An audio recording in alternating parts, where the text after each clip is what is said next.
দেশের উত্তর পূর্বাঞ্চল অর্থাৎ সিলেট বিভাগের 4টি প্রধান নদীর 6টি পয়েন্ট এখন বিপদসীমার ওপর দিয়ে প্রবাহিত হচ্ছে।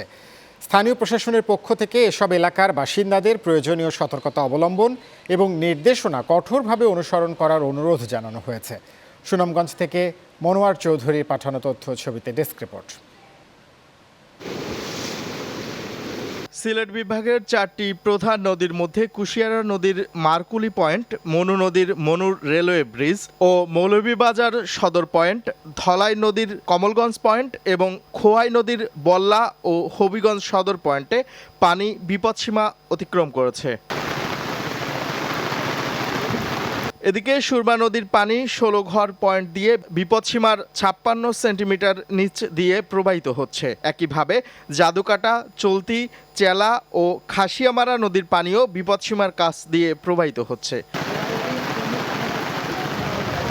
অন্যদিকে পাহাড়ি ঢলে তাহিরপুরের আনোয়ারপুর সড়ক ডুবে যাওয়ায় জেলা শহরের সাথে সরাসরি সড়ক যোগাযোগ বন্ধ রয়েছে। এতে দুর্ভোগে পড়েছে জনসাধারণ। এবার রাস্তাঘাটের পানি একবারে বেশি, আর এই আওয়া যাওয়া যায় না।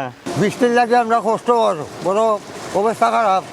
বাড়ি ঘর আমরা খানিবনি নাই, বাচ্চা কাচ্চা বড় কষ্ট আছে। পানির গতি মারাত্মকভাবে যাচ্ছে যে কোনো সময়, এবং আমার মনে হয় আজকে যদি এরকম বৃষ্টি হয় আমাদের ষোলঘর, বনানীপাড়া, কাদির পয়েন্ট পানিতে তলিয়ে যাবে।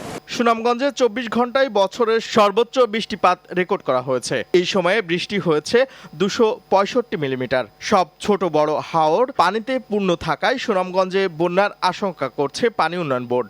আগামী 24 থেকে 72 ঘন্টার মধ্যে সুনামগঞ্জ জেলার নদী তীরবর্তী নিম্নাঞ্চল সমূহ স্বল্পমেয়াদী বন্যায় আক্রান্ত হতে পারবে মর্মে আশঙ্কা করা যাচ্ছে। বন্যা মোকাবেলায় আশ্রয় কেন্দ্র প্রস্তুত রাখার পাশাপাশি সকল ধরনের প্রস্তুতি নেয়ার কথা জানিয়েছে জেলা প্রশাসন। Channel 9 news desk.